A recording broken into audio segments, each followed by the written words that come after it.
जय जगन्नाथ मु सोनी आपन को स्वागत करछि Soni kitchen and blog channel को।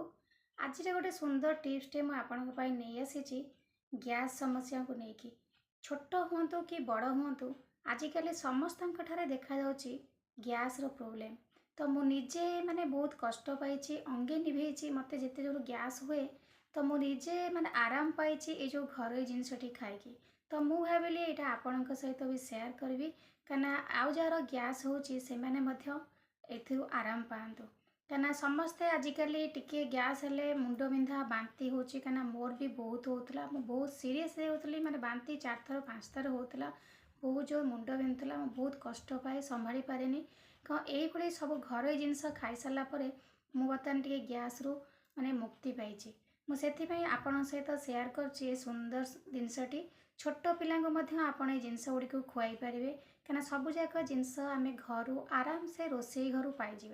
तो चलत देखी नवा से जिनसटी कौन से जिनसटी हूँ देखो पान मधुरी आपण राति डेली खाई सारापर हाथ में टे पान मधुरी नहीं जाए केमती खाइबे मुझे देखा प्रतिदिन एमती कंटिन्यू खातु देखिए आपणकर गैस समस्या पूरा दूर हो। आंबिली एवड़ी दबा सकाल हेले माने छाती जलैबा ढकार दबा तो खाद्य खाई सारापर हजम न हवा आंबिली ढकार आसवा तो सब प्रकार प्रोब्लेम आपणकर दूर हो। तो देखो मुझे पान मधुरी तो पान मधुरी आपण घरे आराम से आपड़ पाइबे ना आप मार्केट किणिकी आनीपारे ये जिनसटी आप छोट पिला खुआई पारे कहीं कौन साइड इफेक्ट ना। आजिकल समस्ते गैस मेडिसिन खाऊँ तो गैस मेडिसिन सब खाଇବା भल नुह तो आपको कंटिन्यू करंतु देखिए आपणकर गैस रोग पूरा भल हो। तो देखो ये पान मधुरी की यही भाव में खाद्य खाई सारा पर राति बेला खाई शोई पड़तु देखिए दिन जाक आपन को भल लगे सका आपन को किसी भी लगभग खाद्य भी हजम हम ता सहित गैस प्रोब्लेम बाहर। तो देखो पान मधुरी की फास्ट पार्टे पकई ने चोबई चोबई खाई ने पूरा भल से चोबई नियंतु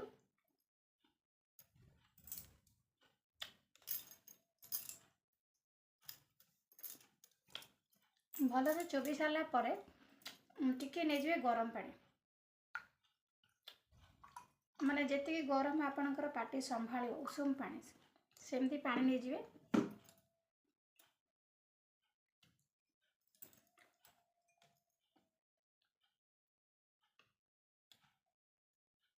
फास्ट फूड खाइबा खाद्य ठीक टाइम में न खाइबा छणाछणी हो सकाल टाइम रे खाइबा एटा सब बहुत गैस करिवो। तो गैस पेशेंट मान जाक गैस हो तो सब दूरी रहा भल।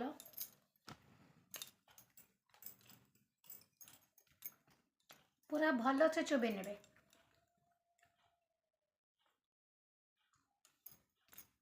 देखो भल से चोबई सारी एथर टे पानी पी ने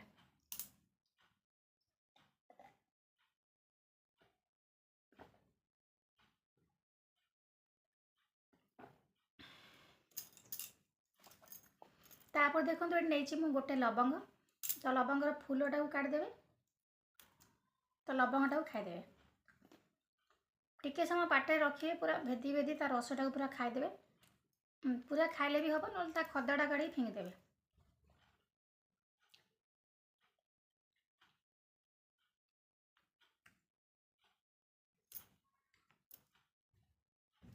खदड़ा काढ़ी फिंगिदेली तार रस पूरा भिजे भिजी माने खाई नेली तापर आउ टिके गरम पानी पीदेवे।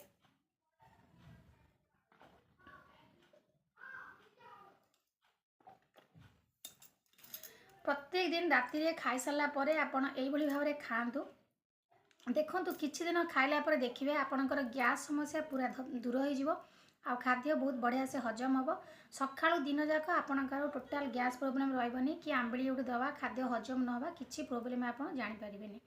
तो निश्चित भाव में सुंदर टिप्स टी आपन पसंद आसो यदि पसंद आसते गोटे लाइक करेंगे अन्य सहित निश्चित भाव में सेयार करेंगे। तो आज मुझे विदाय नौ पुणी देखा भी आप सहित नेक्स्ट गोटे भिडियो से पर्यंत रोचे नमस्कार जय जगन्नाथ।